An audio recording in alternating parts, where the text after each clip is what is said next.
मुझे मेरी 7,000 की पगार मिल गई है। सुनो जी, अब चिंता करने की बात नहीं है, आप अपना अच्छे से इलाज करवाना। हाँ, मैं पैसे भेज दूंगी। हाँ आंटी जी किससे बात कर रहे हो? सलाम सर। साहब वो हम अपने पति से बात कर रहे थे। कहा है ना, गांव में रहते हैं ना, हम बीमार हैं, उनको पैसा भेजना पड़ता है हर महीने, तो बस वही पगार मिलने की बात उनको बता रहे थे साहब। कुछ फिजूल बात नहीं कर रहे थे साहब। अपनी तनख्वाह मेरे हाथ में रखो। पर साहब मैंने कहा अपनी ये तनख्वाह मुझे दो। मेरे कैबिन में आना, जब मैं बुलाऊं तब बताऊंगा कि मैंने ये तनख्वाह आपसे क्यों ली है।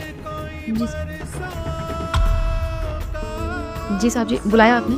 हाँ आंटी जी, क्या प्रॉब्लम्स है आपकी, क्यों परेशान है आप? मैं सुन रहा था फ़ोन पर आपकी बातें। किसको दवाइयाँ देनी है आपको? साहब जी, हमने आपको बताया ना, गांव में हमारे पति हैं, उनकी तबीयत बहुत ज़्यादा ख़राब है। 1 साल से बहुत ही ज़्यादा तबीयत ख़राब रहने लगी है।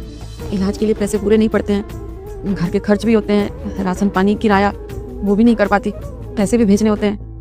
बस इसीलिए फ़ोन पे बात करी थी साहब जी। पर आज के बाद से मैं आपसे माफ़ी मांगती हूँ, कभी बात नहीं करूँगी। ड्यूटी पे सिर्फ ड्यूटी की बात करूँगी, कभी बात नहीं करूँगी साहब जी। मुझे काम से मत निकालना साहब जी, आप मेरी पगार मत काटना। अगर मेरी पगार काट दोगे तो मैं अपने पति का इलाज कैसे करवाऊंगी? घर का किराया राशन कहाँ से लाऊंगी साहब जी?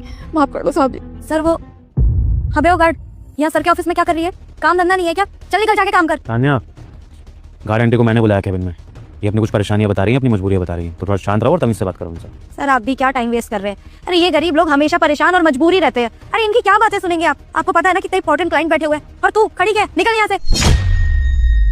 तान्या, थोड़ा सा बिहेव करो, तुमसे उम्र में बहुत बढ़िया, समझी? अब आइंदा से कोई बदतमीजी का शब्द ना सुनो तुम्हारे मुंह से। Keep quiet now. आंटी जी, 1 साल से आपके पति बीमार है और आप उनका अच्छे से इलाज नहीं करा पा रही हैं। दवाइयों तक के लिए आपको इस महीने की सैलरी पर डिपेंड होना पड़ रहा है। तो आपकी सैलरी है कितनी जो आपको पूरी नहीं पड़ रही है, या अपने पति का इलाज अच्छे से नहीं करवा पा रही हैं? मतलब कुछ तो बेसिक सैलरी होगी ना आपकी, जिससे आप इलाज करा पाएं। और आपके पिछले महीने की इनकम कहाँ गई? साहब जी वो मेरी पगार सर मैं बताती हूँ ना, इसकी सैलरी मैं ही तो देती हूँ सर। अब आप इससे क्यों पूछ रहे हैं? वैसे भी छोड़िए ना सैलरी वैलरी की बातें। सर क्लाइंट वेट कर रहे हैं, आपकी मीटिंग है सर। तान्या, मैं हनुमान जी बोल रहा हूँ। बेटा कोई भी मुझे इग्नोर मत करना। अगर एग्जाम में पास होना है तो इस वीडियो को लाइक और चैनल सब्सक्राइब करें। अपने मित्रों को शेयर करें और कमेंट में जय श्री राम लिखना कभी मत भूलना। शांत हो जाओ, मैं उनसे बात कर रहा हूँ ना, बीच में मत टोको।